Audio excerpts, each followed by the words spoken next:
Elaborasi pemahaman topik 6 yaitu implementasi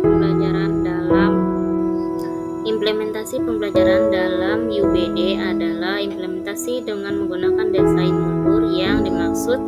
berupa sebuah desain pembelajaran untuk penilaian peserta didik serta strategi dalam proses pembelajaran peserta didik agar sesuai dengan tujuan pembelajaran yang ingin dicapai.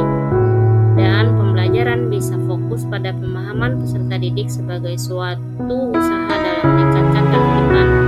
belajar peserta didik dengan melibatkan mereka secara langsung baik secara individu maupun kelompok. Menurut artikel, sebuah belajar adalah pengalaman yang pada dasarnya sangat luas, seluas kehidupan yang mencakup segala sesuatu yang dapat dialami dan dapat menimbulkan peristiwa belajar sehingga adanya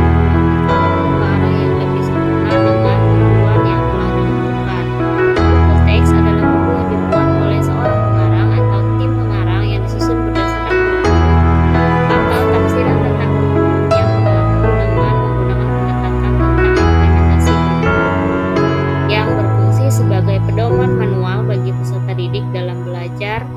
dan juga bagi guru untuk membelajarkan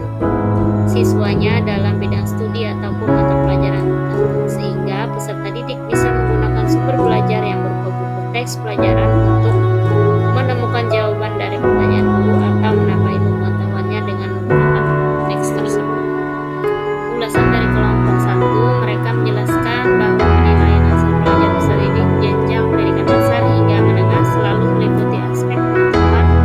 sikap, dan keterampilan sehingga sangat akan terkait pada penggunaan buku teks dalam pembelajaran dengan pendekatan dan study medicine supaya penilaian hasil belajar peserta didik sesuai dengan tujuan pembelajaran